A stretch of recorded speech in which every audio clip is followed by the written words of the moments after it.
Assalamualaikum warahmatullahi wabarakatuh. Bismillahirrahmanirrahim. Alhamdulillah, wala hawla wala quwwata illa billah. Allahumma salli wa sallim ala sayyidina Muhammadin miftahi babi rahmatillah, adada ma fi ilmillah, salatan wa salamin bidawami mulkillah wa ala alihi wa sahbihi wa man wala. Pertama-tama marilah kita senantiasa mengucapkan kalimat alhamdulillah atas berbagai nikmat dan karunia yang senantiasa Allah berikan kepada kita, baik lahir maupun batin. Semoga Allah selalu menolong kita untuk berbuat taat kepadanya dan menjauhi daripada apa yang dilarangnya. Dan mudah-mudahan dengan senantiasa kita dapat beristiqamah dalam satu majelis ilmu. Mudah-mudahan Allah sehatkan badan kita, Allah murahkan kita rezeki yang halal lagi banyak, Allah panjangkan umur kita dalam keberkahan, Allah hindarkan kita daripada berbagai macam bala dan penyakit.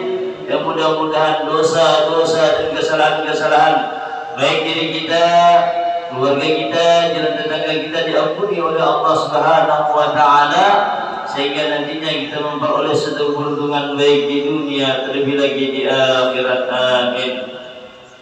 Kemudian salawat dan salam Allah kita aturkan kepada baginda Rasulullah sallallahu alaihi wasallam, keluarga dan sahabat beliau serta menjulang ila yaumil qiyamah.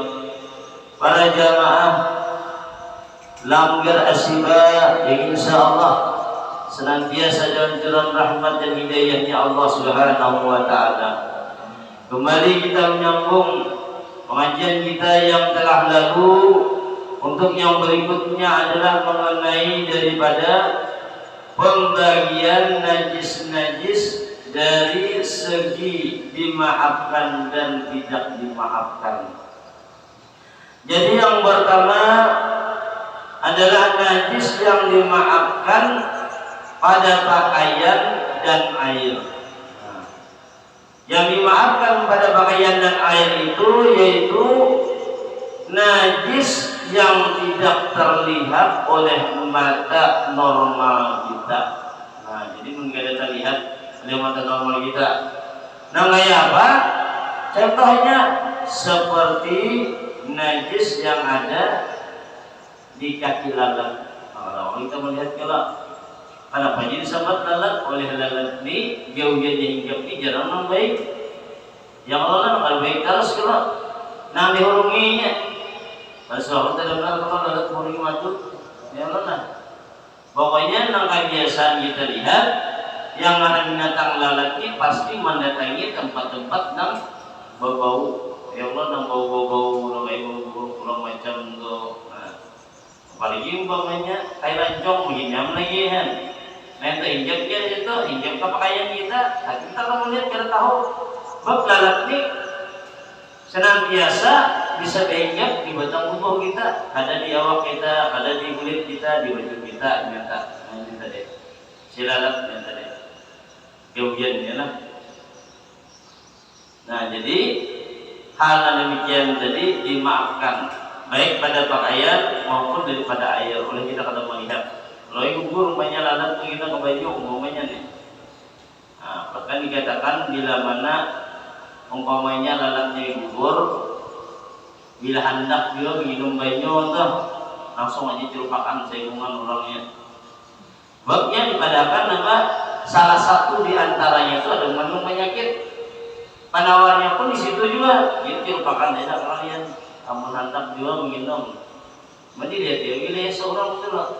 Wilayahnya banyak pergaduhan titik umpamanya atau ayam, nah tidak ada sakitnya Allah. Kalau bina lain rasanya gini. Ini jelas sigapnya udah di tempat yang kurang bagus. Nah itu. Kemudian yang kedua, najis yang dimaafkan pada pakaian bukan pada air. Nah, kalau tadi dimaafkan baik daripada segi pakaian maupun air. Ada ini dimaafkan daripada pakaiannya, cuma kan dimaafkan daripada segi airnya. Nah najis ini, nah kayak apa contohnya? Yaitu darah yang sedikit. Nah kalau kita begitu melihat nyamuk binanggana, mas mengikut seorang kalau menapak bayang menapak pas berdarah karena baju. Nah kayak apa nih contohnya nih? Babayakan di baju dia tadi dimakan tidak ada bapak. Nah kalau demikian tadi asal darahnya sedikit. Amun darahnya banyak maka hal demikian jadi makan boleh pokoknya. Kawan datang ke bisul pacah main bisul nih. Oleh kan dari tahu kenapa pakai dia tetap pas pacah selajur. Mau ada mutak keluar darahnya banyak tuh kayak dimakan tidak tidak sekali dimakan boleh. Kenapa darahnya banyak sampai mengalir tadi. Nah itulah. Jadi hal demikian kita kalau kita mengetahui demikian supaya apa yang kita gawi kita kerjakan nantinya adalah ada salah di dalam keseharian kita. Kemudian yang ketiga, najis yang dimaafkan pada air bukan pada pakaian. Nah, sebaliknya pulang. Nah, sebaliknya dengan air dimaafkan, cuma pada pakaian kada dimaafkan. Nah, kayak apa contohnya? Contohnya yaitu seperti bangkai yang tidak ada darah namun mengalir pada tubuhnya. Nah, kayak apa? Contohnya nah kayak lalat. Nah, kalau lalatnya, jadi lalatnya dimakan pada air, cuma ada pada pakaian. Kalau gugur ke baju, bapaknya lalatnya tadi dimakan dia. Nyamuk, mamanya juga, termasuk juga, atau samut ya, atau lain-lainnya ya, apa olehnya darahnya akan mengalir. Nah, jadi dimakan juga. Tapi kan ada permasalahan. Nah permasalahan tadi yang bisa terjadi dapat membatalkan daripada ibadah kita. Makanya contoh kita kayak bulu kucing. Nah, bulu kucing kan, bila kita menyembah imun kucing, tiba-tiba begitu kita sembahyang ternyata ada bulu kucing di baju kita melengket. Nah otomatis hal demikian membatalkan dengan sembahyang kita. Kenapa? Sebab kucing itu termasuk binatang yang ada dibolehkan dimakan. Jadi dia terlepas daripada bulunya, jadinya bulunya najis. Karena insya Allah mungkin ada pembahasan berikutnya. Permasalahan yang terkait dengan bab masalah daripada najis. Masalahnya. Yang pertama adalah permasalahan masalah khamar. Allah khamar. Mandi minuman, itu kol lain, ya Allah, nah ini khamar. Jadi khamar ini ada dua, ada yang berbentuk cair dan ada yang berbentuk padat, cair gitu. Makanya di sini itu terkadang kan ada orang yang menggunakan minyak harum. Itu menggunakan minyak harum kan ada minyak harum yang semprot, ada alkoholnya, adalah. Ya apa itu boleh yang ada hukumnya menggunakan demikian. Kalau kita menggunakan dengan nambah alkohol itu ketika kita punya sembahyang nambah semprot itu kayak apa boleh lah? Boleh, sah asal jangan kita sembahyang menyemprot jangan dulu. Jadi kayak apa? Begitu kita sudah memakai semprotan tadi, kita gunakan 5 menit dan menghilangkan daripada apa yang kita nih rasanya. Karena kayak anunya tadi membaunya kan bisa hilang, malah ini kan baunya ini bisa sedikit. Babnya ada yang terbuat daripada tumbuh-tumbuhan dan tergantung namanya. Dalam kandungan kadar alkoholnya itu kan kada terlalu banyak. Artinya tuh cepat dia hilangnya kan. Nah ini nang jadi nang ada apa-apa ada masalah, nama masalah tuh begitu anak sembahyang lalu nyemprot, nah ini tidak boleh deh. Nah tidak boleh nanti demikian itu deh. Artinya harus ada jedanya dulu. Ketika kita hendak menggunakan hal yang demikian. Jadi ada dua jedanya. Apabila khamar itu berbentuk cair, nah maka haram mengkonsumsinya. Jadi dihukungkan haram. ilainya berbentuk cair dan najis bendanya dan menegah kesahihan daripada sembahyang. Ilainya berbentuk cair yang hal demikian tadi artinya apa? Dengan tanpa ada campuran. Banyak kadarnya itu daripada yang lain. Nah, makanya banyak kadarnya tadi. Maka itu merusak dengan daripada kesahannya di dalam kita melaksanakan ibadah sembahyang tadi. Itu nomor pertama dalam bentuk cair. Cuma di orang tadi pilihnya nang sedikit tadi kan kita lihat aja di botol toh sedikit ya kalau halnya sedikit saja. Makanya begitu kita menggunakan gena jangan langsung sembahyang dan akan 5 menit tidak menghilangkan nang daripada dingin segala bekas kompresan kita tadi. Baunya pun gak ada kuat benar istilahnya kan sekedarnya aja. Nah, makanya itu tadi gunakan. Sedangkan khamar yang berbentuk pada haram mengkonsumsinya dan suci bendanya dan tidak menegak kesahihan sembahyang. Nah, nama benda ada cair. Ibarat ini kalau dijapai nih, nang kayak panjang kayak capai, nang kayak kejubung, ya lah. Nang kayak kejubung. Kalau kejubung malah, jubung itu semua mau makan lah. Nah, nih. Atau nang kayak ganja.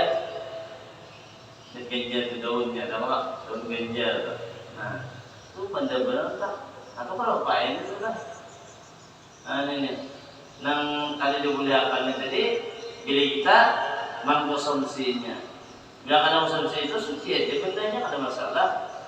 Dan ibaratnya kita tak bawa pun kada merusak yang ibadah sembahyang kita. Ada masalah. Lain halnya dengan nang cair tadi. Itu dapat merusak dengan ibadah kita. Itulah yang pertama.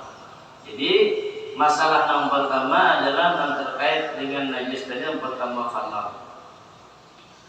Kemudian yang kedua ini adalah bangkai. Apa itu bangkai?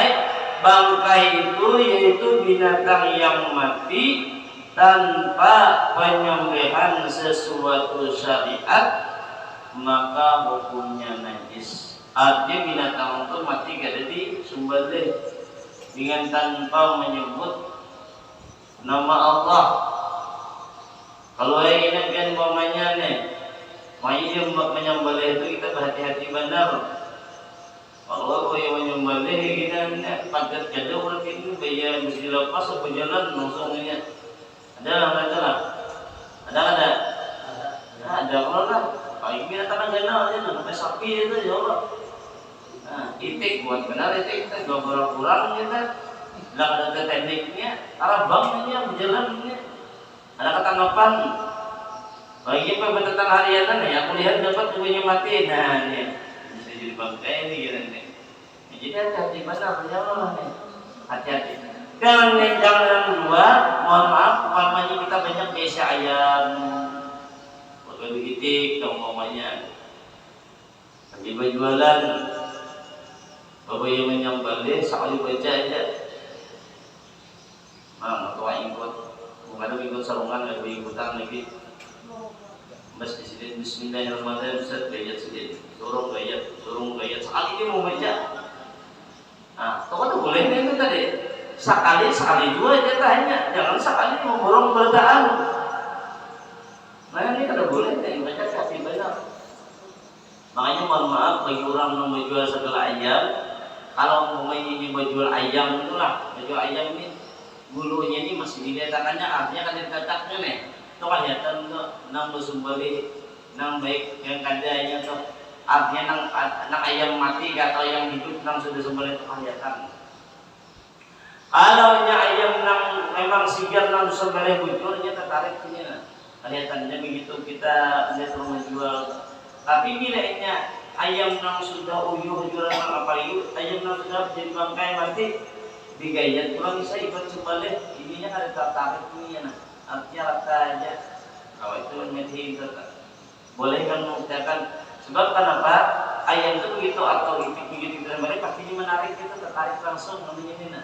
dengan sendirinya minumnya nah kasih tak jadi kita kan kali ini terkali gila kita lihat orang berjual tadi talinya biasa rata aja bisa jadi ada ayam yang anak mati ada dedenya lagi atau ayam yang sudah mati nah itu bila kita masih melihat dalam keadaan normal orang artinya masih kelihatan kepala bulunya selesai kungang. Tapi nang itu nak ada kalau diprediksi lagi bila sudah hilang bulunya takwannya, nah ini kita tahu lagi kita. Nah kayak apa? Artinya apa? Kita pun berhati-hati juga ketika kita hendak menukar. Amun kita tak tukar umpamanya bangkai itu menyebabkan kita menjadi penyakit bisa untuk makan. Jadi jelebian biasa jadi penyakit itu enak. Kita makan itu tadi sebab nyata-nyata najis. Tidak boleh.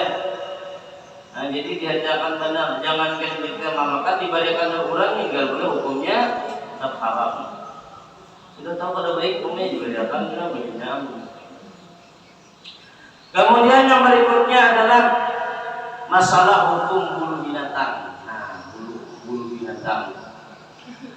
Bulu binatang yang halal dimakan ketika terlepas dari badan maka hukumnya adalah suci, cuma yang bisa dimakan. Kalau yang umpamanya kayak bulu ayam bisa dimakan, kalau enggak bulu itik boleh, bulu kucing nah tidak boleh. Ya kalau tadi ikut dia terlepas bisa. Jadi benar tak tangan kita. Pada bagus kalau kucing ini baik benar. Di dalam kitab lain itu diceritakan keistimewaan kucing lah. Keistimewaan kucing kisahnya nih kalau seorang membangun kucing itu andai sekiranya ada hal yang kada baik hendak dilakukan orang lain dan kurang memiliki kucing kurang memiliki kucing di rumah itu tadi bilangnya kada baik andai mamanya anak diganggu jin atau ada baik orang maka kucing tersebut rasa baik kebetulannya lah ada memulai dirinya nih maka ia akan melindungi dari izin Allah dengan mengampun kucing tadi. Nah kayak apa? Ini pilih yang guring parakinya tuh. Terus mau jawabnya. Bau kapan perlunya andai kita bakal lampu bisa pakai lampu. Kenapa? Mungkin boleh jadi itu ada sesuatu hal yang akan mengganggu perbuatan ini. Andai sekiranya ini memang terjadi dari awal lagi ibadahnya ditangkis maka si kucing ini kita berdialog dengan orang yang hendak mengganggu dengan perbuatan itu. Berdialog ini kita kan mati, kita tuh boring aja, angah boring pulang, tahu urusannya. Napa jangan kucing ini? Ibarat bahasa kita nih lah, bahasa kita nih. Kalau memang engkau hendak mengganggu menyakiti dengan perbuatanmu, ada syaratnya. Itu kucing ini. Bila yang gawat memenuhi syarat ini silakan. Belum kan kalau bilangnya cuma kalau itu syarat itu. Nah, aja nang cara mengganggu dengan perbuatan ini satu aja syaratnya. Bila kau memenuhi syarat ini silakan. Kalau pasangan dia kucing asal syarat ini penuhi. Lalu bertanya, nah nama ini kan apa syaratnya? Satu aja, namanya sobat. Bila sanggup memang memenuhi, tapi bila jam baru memenuhi, memaksakannya bukan mau tidak dua, udah sebuting.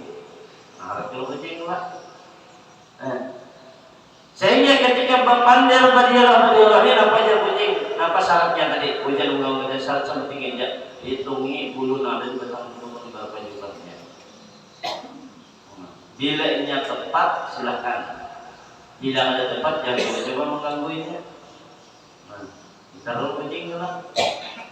Sehingga orang yang mengganggu ini mencoba dihitung. Bila nak untung, hitung ganti nyawaknya salah pulang hitung. Nah, jadi kita awal ada taruh aja. Bila ini nak untung ganti nyawaknya, untungnya lagi. Saya salahnya kalau lahirnya masa pulang. Ada untungnya lahirnya. Istimewanya yang bisa kucing itu deh. Memang ada juga menjengkelkannya, cuma ada istimewanya. Ya Allah lah. Nah, tapi yang kita tanggung itu kayak itu tadi, alangkah bagus ini juga. Bagi babnya di rumah tuh tikus umpamanya. atau ular bisa juga. Nah, kayak contoh sore tadi nyata betul nih. Sore tadi itu di wadah kakao itu orang ular gugur di kolawang itu gugur langsung jago kucing. Nah, salah. Belum ada kucing periakan doang. Ya, dulu ini mengucap sudah. Nah, istimewanya, jadinya cepat jari kita ditangkap ini. Kadang kalau aja pinanam gara-gara pengaruhnya, pilihnya langsung. Nah ini tadi.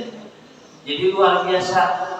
Jadinya dikira dari manfaatnya luar biasa. Paling gak ada ibaratnya kita nama gaduh-gaduhnya apa? Bersedekah paling gak ada dengan jari kucing. Memberi kucing ya kalau lah. Ini kucing. Udah enggak 70 anjing ya sama ya. Juga masing-masing ada istimewaannya. Anjing kurang malingnya tak kalau ini dari Allah lah. Kalau ada kaluan disalaknya dulu. Kadang ada orang digutnya. Nah ini malah juga. Jadi masing-masing itu ada keistimewaannya. Ada kekurangannya, ada istimewaannya. Itu jadilah. Jadi antaranya tadi. Jadi bulu binatang yang halal dimakan ketika terlepas dari badan maka itu adalah hukumnya suci. Ada najis. Makanya bulu ayam tadi. Nah, atau bulu itik. Nah, kemudian apa yang berikutnya lagi? Bulu binatang yang tidak halal dimakan ketika terlepas dari badan maka hukumnya adalah najis. Nah kayak bulu kucing. Nah jadi kita lihat aja bila kita atau jenuh ulit maka kucing itu terkadang begitu semuanya mau ulit jadi berarti seorang salah begitu seorang tayu bisa membuatnya langsung ya kalau lah. Nah, asal dia terbacu aja apa ya orang nah, masalah ini kalau terlepas bulu ini tadi ada terpacul yang bulunya nih bulu kucing ini tadi hanya umpamanya kita mengandak perhatikan semua yang kita macam jadi lihat dari dulu kan supaya kalau menjadi najis tempat kita tadi atau pakaian yang kita gunakan gasan dari badannya tadi. Sedangkan bulu binatang yang tidak terlepas dari badannya hukumnya adalah seperti hukum daripada binatang tersebut. Nah, artinya halal saja. Nah, itulah hukumnya. Bila binatang itu tadi, bulu binatang tadi yang sudah terlepas dari badannya, maka hal itu ada perkara masalah. Kemudian yang berikutnya hukum anggota yang terlepas dari binatang yang masih hidup seperti hukum bangkainya. Nah jadi kayak kucing tadi, walaupunnya hidup, bila yang terlepas jadi najis, apalagi mati. Ya Allah, menginnya lagi tak. Apabila bangkainya suci, maka hukum anggota tersebut suci. Dan jika najis maka hukum anggotanya tersebut juga menjadi najis. Jadi bila dirinya baik maka baik, bila kada baik maka hukumnya kada baik. Nah kayak iwak umpamanya. Iwak itu dia kayak apa? Hukumnya kan boleh dimakan. Kalau pas sisiknya teripit umpamanya sembahyang atau sembahyang sisik iwak salah, satu masalah. Namun masalah itu kalau tidak waktu berwudu sedikit sisik iwak nah ini bisa menghalang daripada sampainya air yang berwudu itu hajat kita menyembah dikit main di awak aja di dahi kan umumnya di luar daripada anggota wudu kalau masalah nah masalah iwak ini hidup kah mati ya ada masalah nah, ada merusak ruang ibadah sembahyang mahal demikian tadi. Jadi kita berapa? Demikian tadi. Kemudian lagi semua jenis darah hukumnya adalah najis kecuali beberapa macam. Yang ada dikatakan najis. Nah kayak apa contohnya? Yang pertama contohnya yang kayak hati. Nah itu ada najis. Kemudian apa? Minyak misik. Kemudian apalagi limpah Limpa ini kan ada di batang tubuh kita, dia keluar. Nah. Kemudian apa lagi? Darah yang berada pada bangkai ikan dan belalang. Apa Bapak? Ada masalah yang tadi. Begitu muslim iwak umumnya bayi bersentuh sembahyang ada darah. Nah ini darah iwak. Jadi rupanya ada bersih ini. Rupanya ada terpelancing ibaratnya di anggota tubuh yang lain selain daripada wilayah anggota wudu kayak apa ada masalah. Nah, umpamanya atau adalah lagi apa yang termasuk juga dengan mani. Kayak mani, kalau mani kuit, ya Allah ini mani. Mani hukumnya ada najis. Baik yang cair apapun ataupun yang kering. Bila yang cair cukup dibasuh, bila kena kaki, bila kena baju, bila kena salawar, bila yang kering dikaring, najis. Najis dan demikian tadi. Kalau ibu bilang tertipal namanya nih, tentang paling berbeda. Apa kayak lebih semua yang anak boleh bersawal lagi kena dari Jumatan banyak melihat berkasnya. Nah, kalau Bapak ada yang juga tarik tidak ada membatalkan dengan merusak ibadah sembahyang kita. Mungkin sampai sini barang dulu. Terima kasih atas perhatian dan mohon maaf atas kekurangan dan kesalahan. Wassalamualaikum warahmatullahi wabarakatuh. Allahumma shalli ala sayyidina Muhammad. Allahumma shalli ala rasulika sayyidina Muhammad. Allahumma shalli ala rasulika sayyidina habibina wa syafiina wa maulana Muhammad. Terima kasih telah menonton. Semoga bermanfaat. Jangan lupa subscribe, like, komen, dan share.